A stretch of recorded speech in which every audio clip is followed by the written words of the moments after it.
Will Smith hit a solo home run in the 11th inning, and I think why this is so cool, this is his 6th World Series in a row. He won one with the Dodgers in 2020, won one with the Braves in 2021, won again with the Texas Rangers in 2023, and then went back-to-back with the Dodgers again. Is that not just like the craziest stat line ever? Mookie Betts also has like 4 championships in like 7 years, 8 years.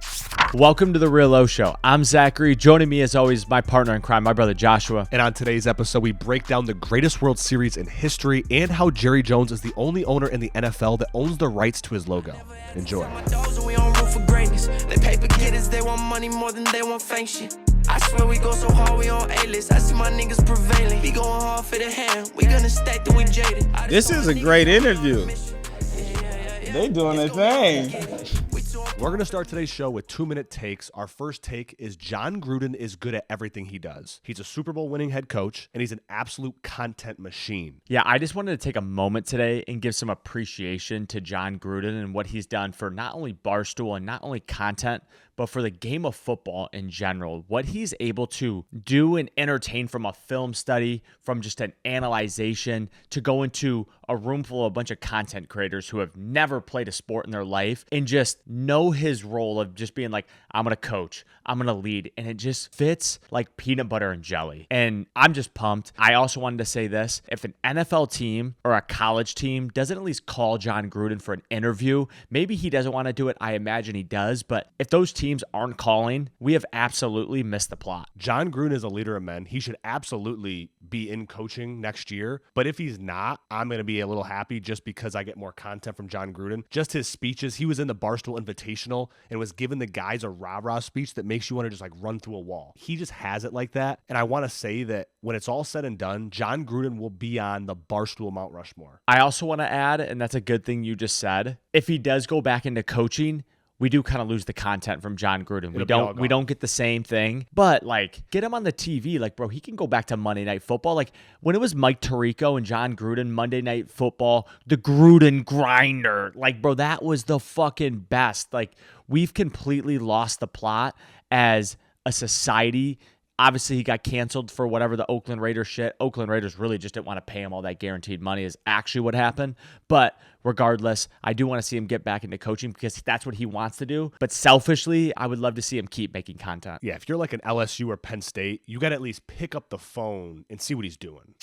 All right, for our next topic, we have no rap song in the top 40 on the Billboard, breaking a 35-year-old record. This is a very interesting one, and I think a lot of it stems from the Drake and Kendrick beef and all this legality going through, but it also has to do with the thinning out of a lot of these labels. You're seeing a lot of firings, you're seeing a lot of people exiting the labels, and you're also seeing a lot of artists that when they finish their deal, no one wants to talk to them anymore. It's not that they want to talk to them anymore. I was actually just talking at the office last week about this, is these artists see the independent. They're like, oh, if I do that, I can make all that money. If I have an independent tour, I can make all that money. But this is what we're actually seeing. There's very few artists that can actually last as an independent person because when you're independent, you have to be self-motivated. You got to be on your shit. You got to have a business team around you. When you're with a label, they give you the business team. They push you. They put media spend behind your songs. That doesn't happen when you're independent. So I think what we're finding out is all these artists who were making the label a ton of money, they feel like they can make a ton of money if they do it,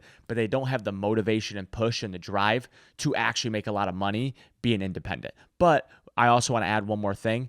What we're actually seeing, you kind of said it right with the Drake and Kendrick thing. Maybe it's the legal side of it, but this is the Iceman. This is the whole Iceman theory. He is icing out the industry. No one big, ever since we've started hearing him stream and about all this Iceman shit, not one big artist has dropped. Outside of Gunna, which maybe top 5, maybe top 8, whatever, but even his project kind of came in and left. Like no one's talking about it anymore. Like Justin Bieber drops his second project, no one's really talking about it.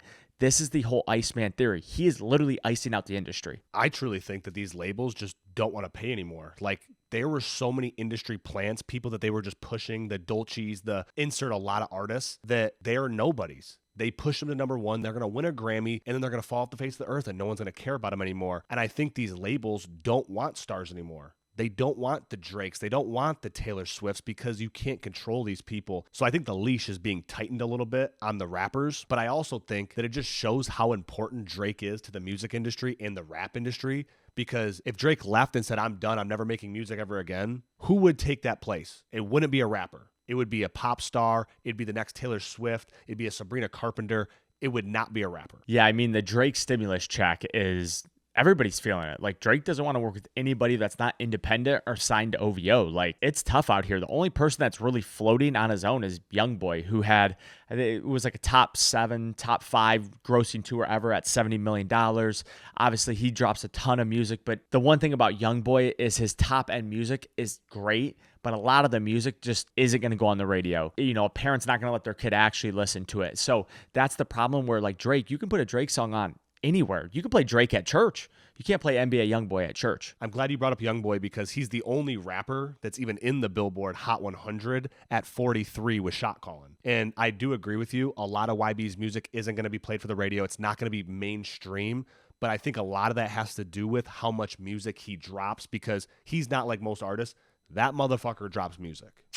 On the deep dive of the week, we are going to break down the greatest World Series in history and what I believe is actually going to save baseball. Toronto and LA went to Game 7, and it actually ended in a movie fashion. Like, you couldn't script up that series any better. Yeah, I mean, the MLB couldn't have done much better with a 7-game series. You have multiple countries participating in the viewership and supporting this. But I really do want to talk about this one thing. I saw it on Twitter. It was getting a lot of heat, and there was a sac bunt in the 11th inning that they essentially just gave the Dodgers an out. There was a guy in second, no outs. They sac bunt. Probably one of the worst play calls ever because what happened is you already have no outs. They're probably looking to walk that so you get a force out, which creates a ton of pressure on a guy who literally pitched 100 pitches 2 days before it in Game 6. And the Blue Jays just blew it. I'm going to say it. The Blue Jays blew the game, but from an MLB standpoint, from a viewership standpoint, I'm kind of waiting for the numbers to come out. This is going to be probably the most watched, or at least maybe the most clippable, we should say, World Series in a very, very, very long time. One, Yamamoto is an absolute fucking machine. But I bet the numbers in Japan alone are going to blow out 99% of most World Series we have on any given year. And I do agree with you. They let the Dodgers hang around way too long. And when you have a $300 million roster, that's what they're going to do. But I think there's a great storyline in here because Will Smith hit a solo home run in the 11th inning. And I think why this is so cool is this is his 6th World Series in a row. He won one with the Dodgers in 2020, won one with the Braves in 2021, won again with the Texas Rangers in 2023, and then went back-to-back with the Dodgers again. Is that not just like the craziest stat line ever? Mookie Betts also has like 4 championships in like 7 years, It's 8 years. nuts. Like, it's insane. He obviously won those with the Red Sox, but I also think they were talking about it. Dave Roberts almost didn't play Miguel Rojas that game. He didn't How have a crazy. hit. He didn't have a hit for a whole month.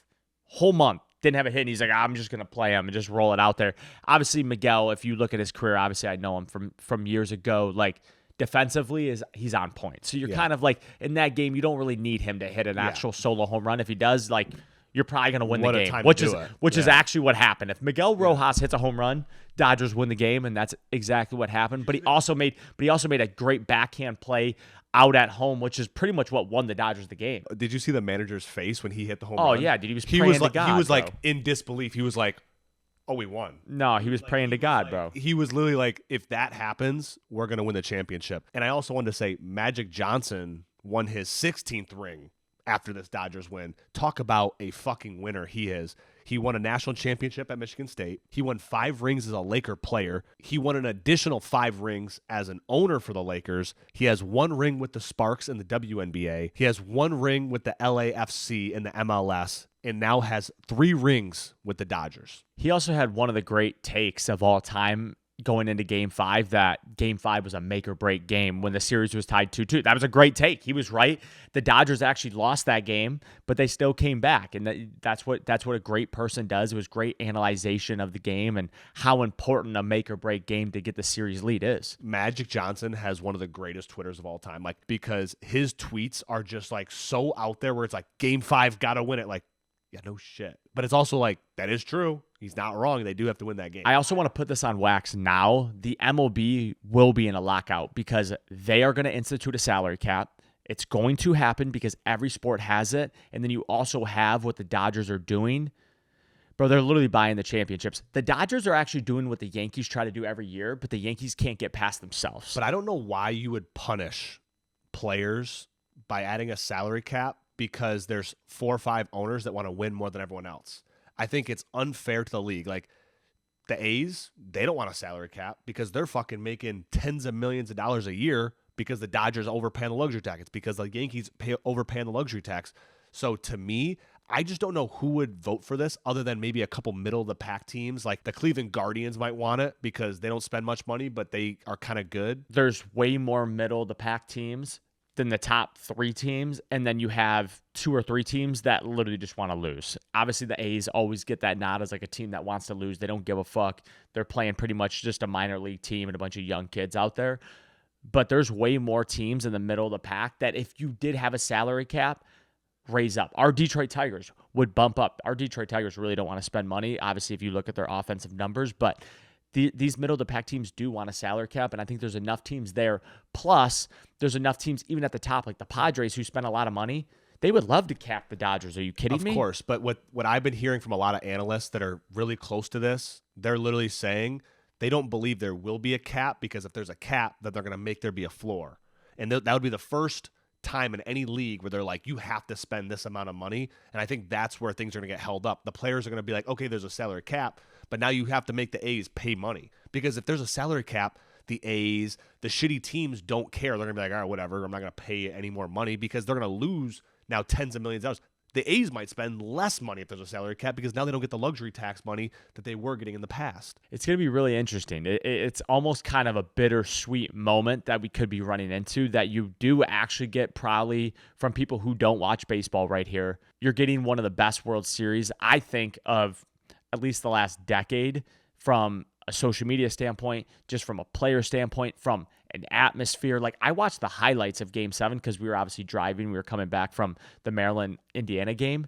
I was into it. Yeah. I was in it for fucking 9 minutes Nothing's watching these highlights. Nothing's better than playoff baseball. Playoff baseball it was good. Great. Obviously, the highlights make it better because it's even quicker. But listen, it was electric. And I think it's going to be a bittersweet moment when they do go into a lockout because it does feel like baseball is turning that corner from maybe not like ever really getting like the basketball and football viewership, but they're really starting to like carve out a nice niche. They're getting the pace of play down. You have the big stars, you have the home runs, you have the strikeouts. I do think offensively needs to step it up a little bit for me. Like pitching's a little too good. They do favor the pitching a lot, but regardless, I do think the MLB is going to be in a lockout for at least a little bit. I think they're going to lose half of the season. I mean, I do agree with that, and I might say that them losing half the season might make the best baseball season in history because that's my biggest flaw with baseball is I can't watch 162 games because guess what? You could lose 10 games in a row and not matter.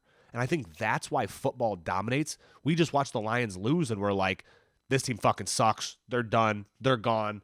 You don't get that in baseball. You don't get that in basketball. You don't get that in hockey. And I think the more you can keep your product very limited, the more people want it. I've always said if baseball ever went to 100 games, it would get the best numbers ever. If you got it to a place, you could still stretch the season out as long as it is. If you got it to a place where you only played like 4 games a week, so you have 3 off days, you would get the best baseball because you're getting the best pitching.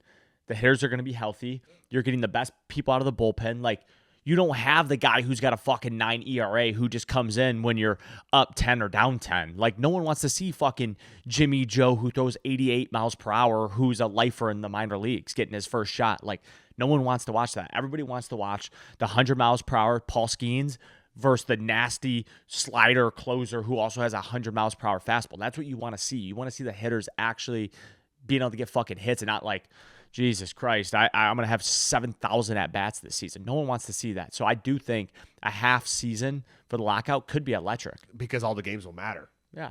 They will all matter. It happened in the NBA. The NBA only played like 50 games, 60 games one season. It was electric. I think the Heat actually won that, but I think LeBron won that. Yeah, I thought it was the COVID year where they lost like half the season and then they like restarted it and then they brought everyone back.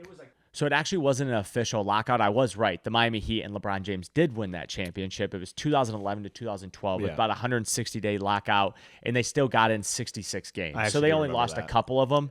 And the actual lockout was in like the 1990s where they only played 50 games and the Spurs won that. So I was close, but you could see something like that with baseball. So if you did the math, like rough percentage, 130 game MLB season could happen if you run into that territory, which I'd love to see. I would love to see a whole month of the schedule get cut off and stop playing fucking games in October when it's freezing cold, because baseball's not meant for the cold weather.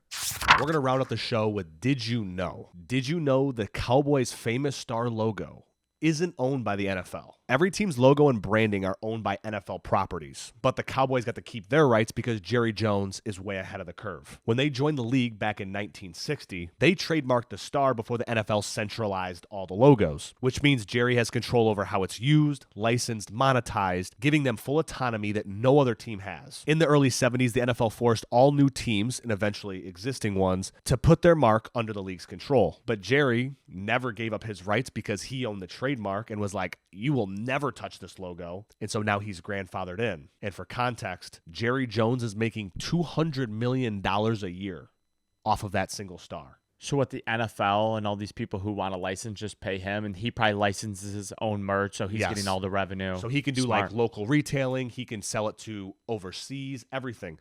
But every other team, the NFL decides what they want to do with their logo. The owner has no say over it. The NFL decides as a whole, which means they all have to profit share. So it's not really, oh, your team sold this much, you get X. It's really the whole league is sharing off the profits of all the merch. Yeah, the shared profits thing kind of sucks. Like if you're a good team, that blows. The only people you're helping out is like the Carolina Panthers. Yeah, the Jacksonville Jaguars. Yeah. Like no one cares. Like everybody wants the New England Patriots or the Detroit Lions or the Kansas City Chiefs or the Baltimore Ravens. Packers, like, no one gives a fuck about the Arizona Cardinals. Jerry Jones does not get enough credit for being this business savvy. Like, I get it. Cowboys fans hate him at times because he doesn't always put a competitive team out. He lets Parsons walk out. But fuck, this guy just knows how, like, he was so ahead of everyone else. Like, all these other teams, the Chiefs were in the league at that time, the Giants, the Jets, all these teams were part of the league. They didn't do it. Their owners weren't that forward thinking, which makes me think even more.